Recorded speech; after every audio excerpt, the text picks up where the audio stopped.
do I feel good today. What's good, everybody? Welcome into our very special episode of the Early Wedge as we get set for, in my opinion, the greatest spectacle in all of golf, the Ryder Cup. Team USA, Team Europe, and they're playing overseas in a place where the United States has not won in 30 years. Will that change this year? So many new players, so many rock stars to talk about. So I bring in my absolute two very best stars of the show. I get to see the counselor every single day. But Patrick McDonald, so good to see you and that beautifully coiffed lettuce you have every single show. How are you, sir?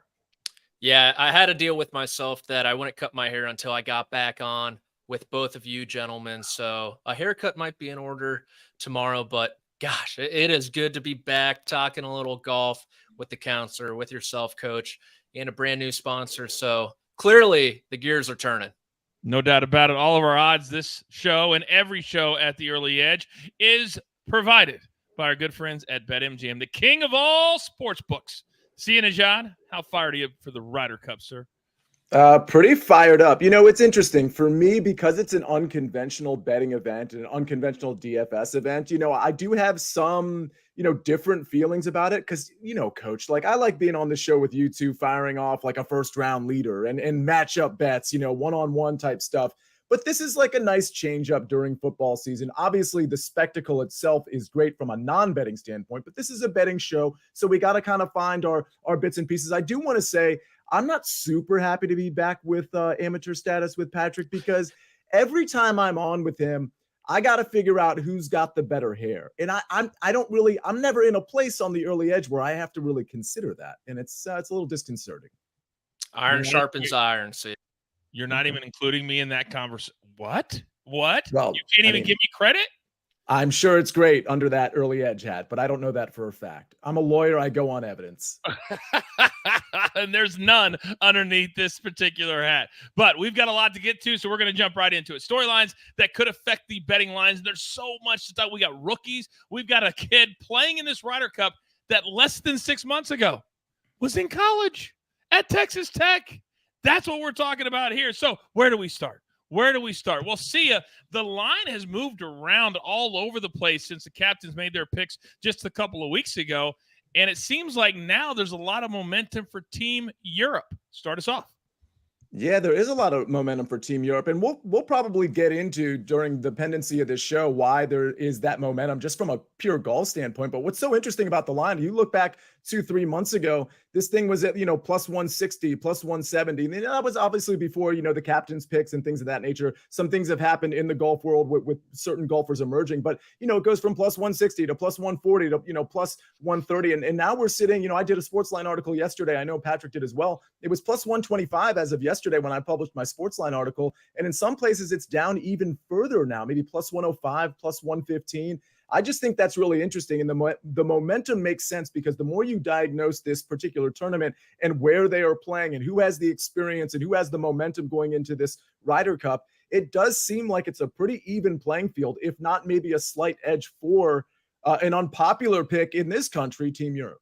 Yeah, there's no doubt about it. I mean, all the stories, Patrick, that have come out of Team USA is, oh, JT's not keeping receipts for people who didn't think he should make the team. Oh, what about Sam Burns' hair? Why didn't he get a hair? I mean, stupid stories instead of focusing on the actual golf. Now, here's the deal, that in years past, Team Europe says, I don't care about feelings.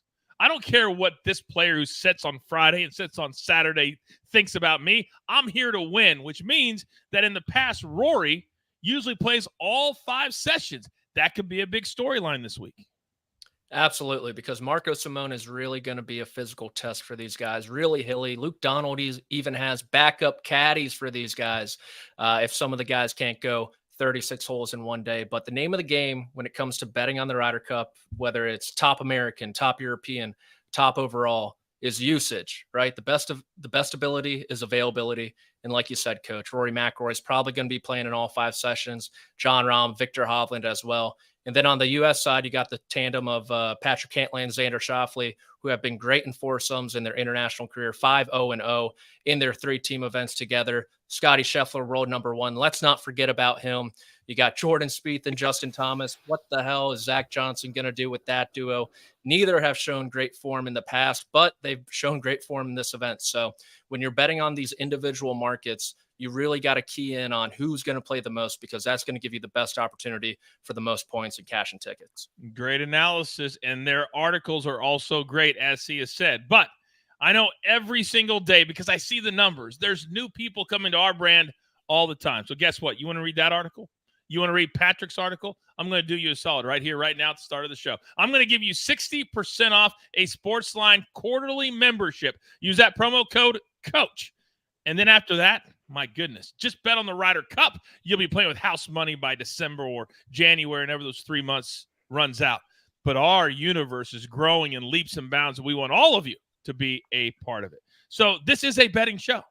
They come here for picks, fire picks, I might add. So let's get started, gentlemen. And I want to start with the top rookie. And oh, by the way, at BetMGM, all of these are there, and they're there listed as we're listing on the show. So top rookie, all the odds are right there. So see you, Nejad, counselor, start us off. And I want to pick from both teams. Yeah, no problem, Coach. Let's start with Wyndham Clark on Team USA. There's, 4 rookies to choose from, just so everybody understands this. It's Max Homa, it's Sam Burns, it's Wyndham Clark, and Brian Harman would be the 4th one there. I think Wyndham Clark really has the most upside in this tournament. Listen, Max Homa is like probably the better golfer long-term, and perhaps maybe even in the future, but we saw Wyndham Clark really emerge this season. I think he sets up pretty well for this course. I mean, his play did dip a little bit, and if he's super inaccurate off the tee, like it definitely could be a problem at Marco Simone, but the long and short of it is he's long and he's short. And what I mean by that is the long game is great for Wyndham Clark when he's on, but the short game is also great. And I think short game is going to come into play. We know he can get hot with the putter. When I look at these odds, I like the plus 260 compared to, for example, Max Homa at plus 160. Now on Team Europe, this is very chalky, but when I look at the guys on Team Europe, as far as the 4 rookies, and those are Aberg, of course, who I have here, Højgaard, Straka, and Bobby Mack, Robert McIntyre. Aberg seems like the guy that is the class of this field. So at plus 165, I do think this is a good number. I mean, we can all speak to this because we all have him as our rookie. This guy is really emerging. He's a talent that we kind of knew was there, but we're starting to see him sort of click in a way where he really could be a big deal during this Ryder Cup. No doubt about it. He just won on the European Tour a couple of weeks ago. Patrick, talk to me. Yeah, I'm in total agreement with Aberg there. I think he's probably going to get paired with Victor Hovland a decent amount. The Scandinavian super team, many are calling it on the grounds there in Rome. And Luke Donald pretty much said they're going to try to run him into the ground and get them out there early and often. So as opposed to one Bobby McIntyre, he probably caps at 2 sessions. Højgaard could be in the same boat. Straka has a ton of upside. I think he's around 3-1, but Aberg at half the price, I think, is much better play. And then I'm actually going to go with Homa at plus 175 to be the top American rookie, namely because he's going to draw Colin Morikawa and foursomes, in my opinion. I think that's a very formidable duo, a team that could rack up points, and he has some prior President's Cup experience going 4-0-0 there in 2022 at Quail Hollow. So I think Clark's a great play as well, but I do have some concerns where he fits into this lineup a little bit. And with Homa, I think it's a bit clearer with that Morikawa pairing and potential to play a little 4-ball too. Yeah, I agree with Clark. I think the reason I picked him is because of some of the interviews that he said. He wants to prove that he's one of the best in the world. He wants to be matched up with Rory McIlroy and beat him. And that also begs the point. I'm not even going to hit on my picks because me and Sia have the same ones and basically Patrick too. But do we think this is going to be an issue? Because I've already said Team Europe, historically, they don't worry about feelings. But part of the criticism of the Team USA, and either one of you can jump in here, is that Zach Johnson is friends with so many guys that's part of the reason that Justin Thomas was picked on Team USA, because they're such good friends. Do you think Zach will have an issue and say, hey, I want to make it even for everybody? This isn't Little League, boys. This isn't a participation trophy. Any thoughts? I don't really have too many concerns about Zach Johnson's captaincy. With JT, he's been pretty open about saying, look, if I need to play one match and that's all you need from me, I'll be willing to do that. And I think someone like Justin Thomas would be the first one to say, oh, yes, I am on the team, but I might not just have it this afternoon. Look in the way of a Ricky Fowler or look in the way of a Wyndham Clark. So I understand they're close, but, feelings get thrown out the window in this situation. Got to. See ya. Yeah, no, I'll co-sign that. I mean, I completely agree. By the way, Zach just said that all these picks, EC is going to parlay them for the Ryder Cup, which is actually very, very funny. All right, let's move on to this, because I just told you that BetMGM has all of these picks that we're throwing out there and all of the odds, but there's a lot of you that are not playing at BetMGM yet, but you want to. So I'm going to do you a solid also right here at the top of the show. New BetMGM customers can sign up today and get $200 in bonus bets. Just place your first wager of at least $10, and you'll receive $200 instantly in bonus bets, regardless of your wager's outcome, with the bonus code EDGE200. Again, that's bonus code EDGE200. Now, also this week, before we get to several more picks, you guys know, because you download all the CBS Sports apps, that one of the things that we lean into, and we have, if you're watching live tomorrow at 3 p.m. Eastern, our college football mega preview, because this weekend, tons of college football all over CBS. Electrifying action is back to back to back on CBS Sports Network. 3 big games on the network, but then also don't forget about CBS, the network. 2 different things. All right, gentlemen, there's a lot of different ways that you can pick players, a lot of different ways that you can bet. One of the bets at BetMGM is the top captain's picks. And for those people not familiar, the captain gets to make a certain number of picks, and then there are automatic picks. So, Patrick McDonald, let me start with you. Of the captain's picks on both teams, who's the best in your opinion? I went a bit further down the board in this category, Coach. And for the European side, I do like the prospects of Shane Lowry.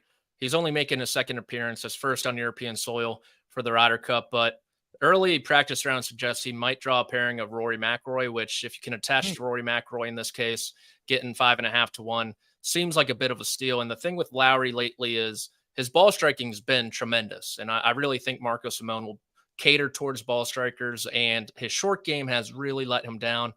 Shane Lowry has some of the softest hands in the game. You think like saucy chips, flop shots. He gets up and down from everywhere. That just hasn't been the case of the last month or so. So he's a type of guy similar to a Brooks Koepka who can raise his game to the occasion. Some of his better finishes came in major championships. He just had a nice start there at the Irish Open, his home open, which means a lot to him. So I like Shane Lowry at plus 550. And then little weird, I know, and it's going to be Jordan Spieth 5 to 1. I kind of am a believer in Justin Thomas, but he was listed at 4 to 1. So I figured I can get a better price on the guy he's probably going to play with 4 sessions. Freddie Couples was on Golf Channel today saying he's not spilling the beans, but Jordan Spieth and Justin Thomas are going to play 4 times. So yeah, thanks a lot, Freddie. You know, who the artist who gave you Cam Young will be in Rome as well. So Jordan Spieth, he's going to be out there a ton. He is great in international competition. The form, I think, does leave some to be desired, and that's why you see him at 5 to 1. But he can turn it on like that. And I think Spieth, along with Thomas, it's really a sink or swim situation, and hopefully he swims. I would, oh man, putting 2 captains picks together, even though they're rock stars in this event, I'm very, very nervous for that duo because they haven't exactly been on point.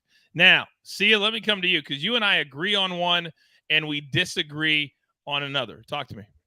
What's really interesting is I'll be perfectly honest with you. When I wrote my article yesterday, or I should say when I was writing my article yesterday, first one in was actually Brooks Koepka at your plus 335 number. And then I gave it a little bit more thought, and I just kind of, I wanted the consistency of Colin Morikawa. I know that he's not as long as Brooks Koepka, and that actually might play to his detriment out here, but I do like the long iron play, and I like the all-around play lately. I did notice with Brooks Koepka on live as of late, if you look at the last few months, I mean, he hasn't exactly been great there. I'm not necessarily saying his play has dipped, but I do think there's a little bit more reliability when it comes to Colin Morikawa. And we know, just like Patrick mentioned in the previous segment, he's going to be trotted out there. He's going to get the chances to get this top captain's pick winning slot, if you will. So I like Colin Morikawa there at plus 300. And then I agree with you on the European. It's going to be Tommy Fleetwood. I just love Tommy Fleetwood's all-around game. And when I size him up against the other guys he's going against, yes, Aberg is there, and he's absolutely formidable. Justin Rose, Shane Lowry, absolutely formidable.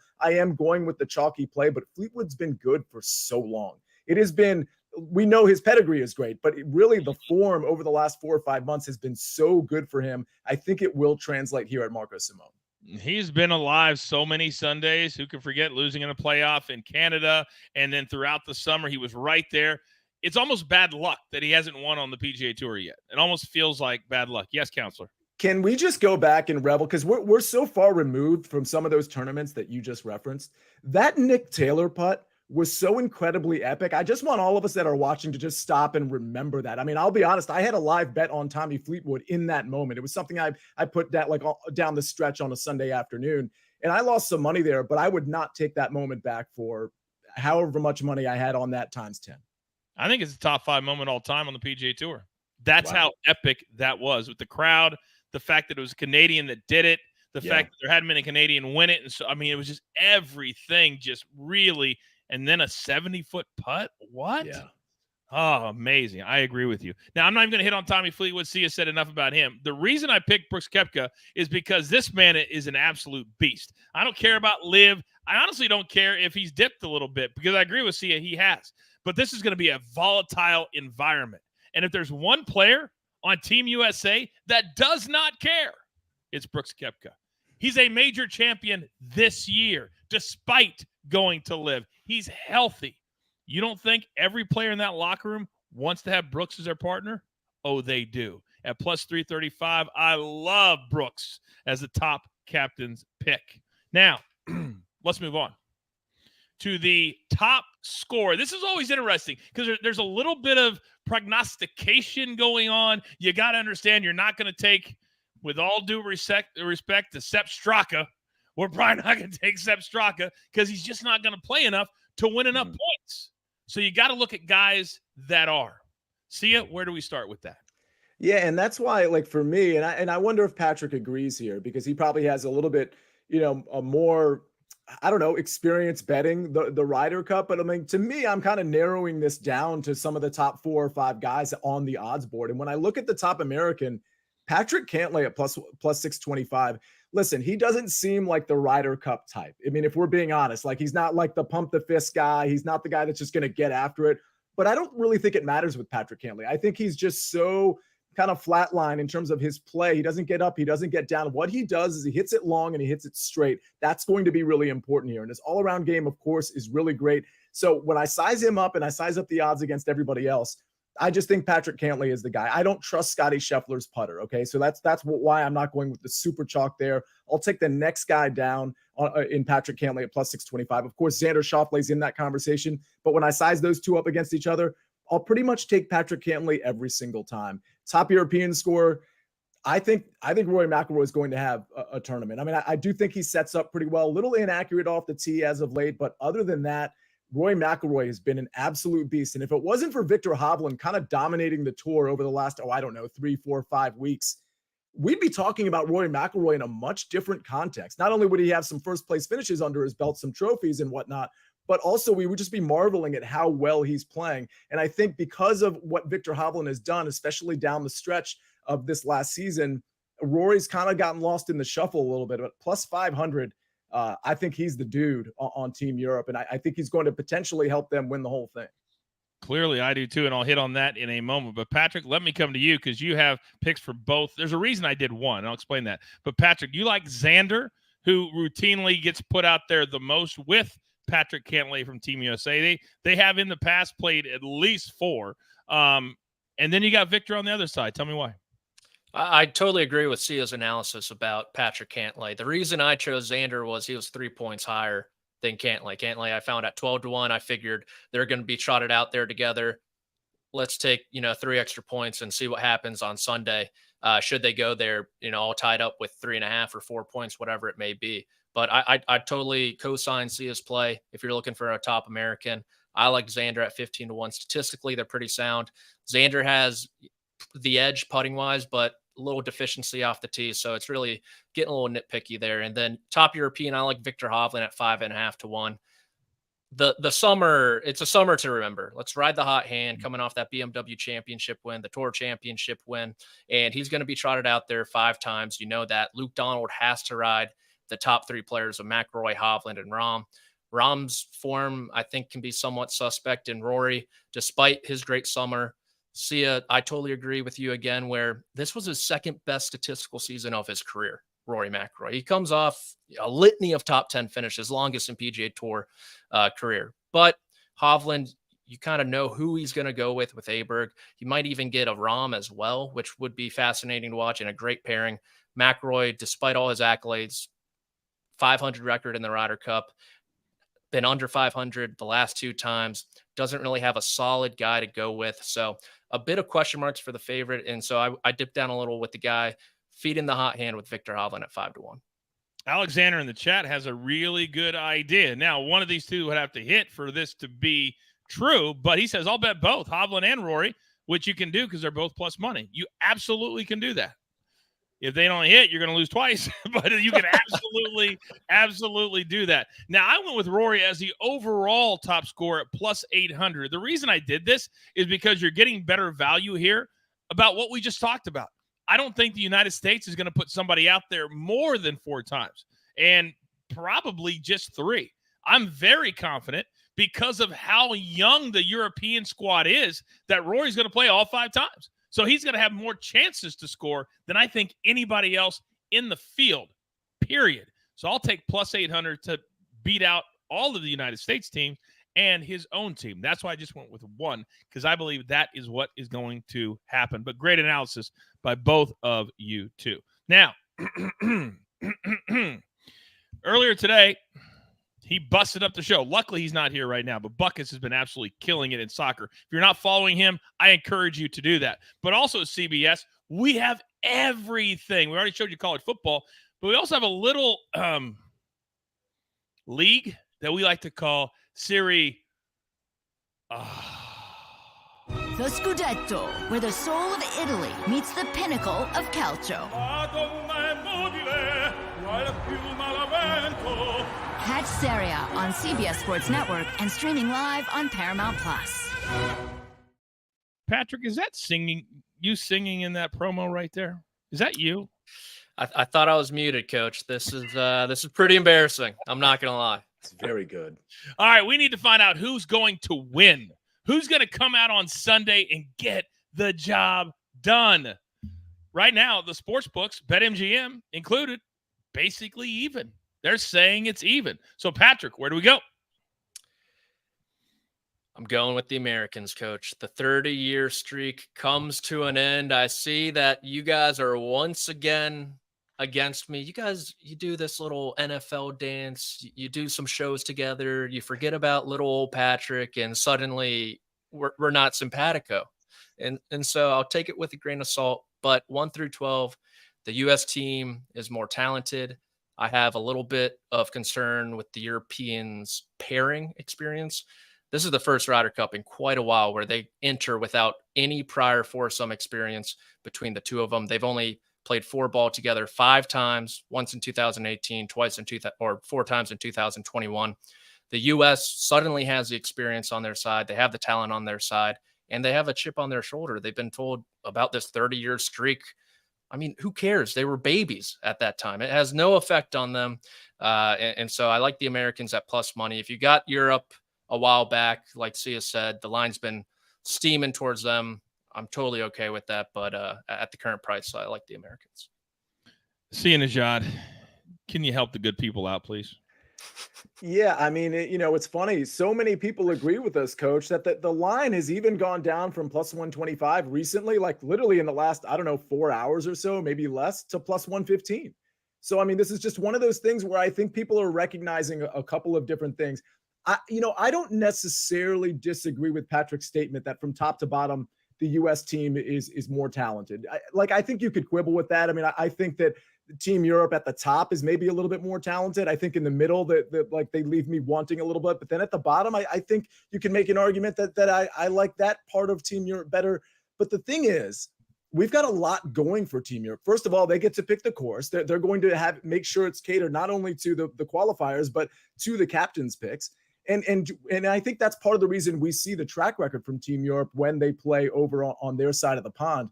And also, this is an event, Marco Simone, that takes place. This is the Italian Open, essentially. And there's a lot of guys on Team Europe that have experience at the Italian Open. I think that's going to help quite a bit. Take all of those things together, knowing that the talent gap really isn't there, in my opinion. And I'm going to go ahead and take the plus money Team Europe. I mean, I think plus 125 is a really good number. Even though we missed the great number, I still think this is a good number. Yeah, but we didn't know then with that number who really the rest of the team was going to be. Yep, let's be honest. I mean, we didn't. And we would never blindly bet anything. Matt says, best golf show ever. That's what we do. We're the Early Wedge. Come on. But thank you, Matt. Thank you very much. Alexander says, EUROPE Europe. Don't try to make me spell on the show, Alexander, because I can't do that. Now, the reason I like Europe is for the last reason that Sia just said. Rory McIlroy's come out and made it very public. They want the rough to be high because they think they have much better drivers of the golf ball. And they're right. They have Rory. They have John Rahm. They have Victor Hovland, who just throws seeds right down the middle. I don't think we're going to see some of these guys set maybe once. I think we'll see Højgaard maybe once. So when you say top to bottom, Patrick, I agree with you. But I just don't think we're going to see the entire European team. I think we're going to see them in the singles, and that's about it. And then everybody else loads up. That's how you beat Team USA. And I think that's what they're going to do, which is why I'm rolling with Europe plus whatever it is. It's moving around right now. Mm-hmm. So Patrick, it begs the question. Oh. Wow. You're on one side. I'm on the other. I'm also on the other. Just FYI. And Sia is also on the other. I didn't want to speak for you, Sia. Yeah. But he just spoke for himself. So I guess I can speak for you, Sia, and say, Patrick, are you in or are you out? Coach, I know we're approaching week 4 in the NFL, and it's been quite a while since we've done this little dance we like to do. But did you forget last time already? What was it? 1, 2, 3. Ooh. Oh, 4. So I got money to spare, baby. I'll take you, and I'll take you, Mr. Nejad. Snake, play that music. It's gonna be a showdown. I completely forgot about that. Oh, my God. That was a 4 sweep. Oh, that was the longest week of my life. Oh, that was the worst. That was typing that 400 into my Venmo. It almost wouldn't even take it. I was like, what are you doing? What are you doing? Not this week, boys. Not this week. Holy smokes. Sia, we better win this week because I cannot sit here for 4 months until our next Early Wedge show having that face talking trash to me. Yeah, we got to rectify that 4 spot he put on you. That was brutal. That was something. Brutal. Not to bring it up again, but sorry. But you did. I'll be over here. Yeah, it's okay. All right. See myself out. We got one section left on the show. And this, just like on our regular show, is where we put anything else. Specials, long shots. And I found a couple of BetMGM that I absolutely love. But Patrick, out of respect for your 4 sweep, I'm going to let you go first in our last segment. What do you like here? Thank you, Coach. That's very big of you. And since I do believe the U.S. will win, you kind of got to play some of these bets with that in mind. So I think Max Homa has a tremendous opportunity. It's hard to call the world number 7 a breakout candidate, a guy who's won 6 times on the PGA Tour, but I really do believe he is going to have a week to remember. He tends to play difficult golf courses extremely well. He's in fantastic form coming off that top 10 at the Open. He's rattled off 5 straight top 10 finishes as well, and he might get the pairing with a Colin Morikawa, who's also on this board. So I really like Homa's chances at 25-1. I'm willing to take a nibble. Joel says in the chat, counselor, Coach and Sia are both dead to me. So it begs the question, do we care? No, we do not care if you're dead to you. Sia, where are you going in this segment? You know, I tried to come up with a guy that I think has tremendous upside, regardless of which side I think is going to win here.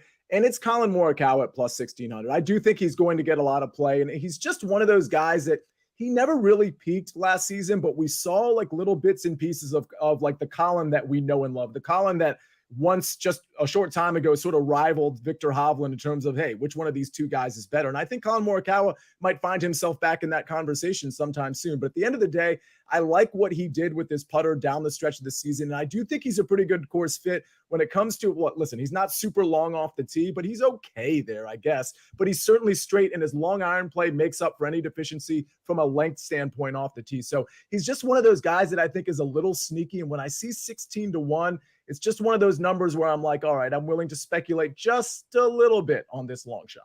Yeah, and everybody wants to play with him, which helps when you're probably going to be used. I would say he's going to see probably at least 3, probably 4 sessions. I would imagine that Colin Morikawa will get at least 4 sessions. Now, Zach in the chat, he says, what's first out in singles mean? Can you give me a chance to do my take before you type it into the chat? Give me 2 seconds. But here's what it means. So basically on Sunday, the first person out in singles, that's what Rory McIlroy is going to be. Because here's the deal. Whether they have a big lead or whether it's tight, you want to get the first point done in singles. It's always historically been that way. You're not going to throw Sepp Straka out first because then you're just kind of giving a point away. It's got to be Rory or Jon Rahm. So I'm banking that it's going to be the guy that's been the face of the Ryder Cup the last several times, and that's Rory McIlroy to play first in singles on Sunday. My other play, 10 or less matches to reach the 18th hole, minus 120. That's pretty self-explanatory. So you'd have to have an epic all-time Ryder Cup if you have 12, 13, 14 matches go all the way to the 18th hole. Think about that. How often do we see that? Hardly ever. Usually matches end on 16, 17. So I'm willing to bet that 10 or less actually make it to the 18th hole. Now, hopefully you all grabbed your paper. You all grabbed your pencil. Because we don't do a recap on the screen. But what we do is I ask my 2 guys, my experts, the 2 very best, what's the number 1 most important thing you're looking forward to for this Ryder Cup? Patrick, start us off. It's got to be live betting it. Are you kidding me? I mean, we get 4 matches in the morning, 4 in the afternoon. That's just Friday. Then we get to do it all over again on Saturday. And then you finally get the 12 single matches on Sunday. It's one of the most fun events to bet. We'll have plays for you online, on SportsLine, you name it. We'll be there, and it's going to be so much fun to watch and hopefully make a little money from. See ya. Yeah, I got it. I have no choice but to double down on what Patrick just said. I mean, I think for those of you that are sort of uninitiated to the Ryder Cup, we don't exactly have all the matchups that are going to be out for Friday, for the 2 sort of foursome alternate shot Friday and Saturday. So what that means is we get these pairings, we get these matchups, and then we can go ahead and bet those. Normally when we're doing this show, we already have some of that information because those matchups are already posted. They're not yet. So live betting this event is going to be really fun. Like Patrick said, we'll put picks out on Twitter, perhaps update our SportsLine articles, but either way, we're going to have them. So please stay tuned. And we're also going to do this because of the time of the Ryder Cup. And the first tee time is 1:35 a.m. Eastern time on Friday morning, 10:30 p.m. Eastern time Pacific, where I'm sitting right now. So me and the counselor are going to give you picks on the Daily Show at 10 a.m. on Thursday morning, which will be then good for that night. Make sense? So you'll get them on Twitter, you'll get them at SportsLine, and you will get them on the Early Edge. We got you covered top to bottom, left to right. Gentlemen, as always, well done.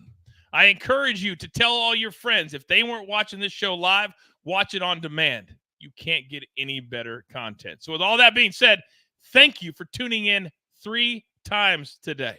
So many of you, so loyal, and I can't thank you enough. So with all that being said, there's only one thing left to do, and I believe you all know what that is.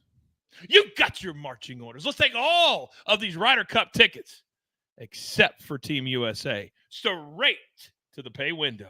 For my entire team, let's go. What did I just say? Patrick, counselor, my man the Snake, always in the back on the 1s and the 2s, making this show look like $1 million. I am simply the coach, trying to keep this train on said track. We grind for you so we can win with you. It's truly what we're all about, whether it's the Early Edge or right here at the Early Wedge. Good luck.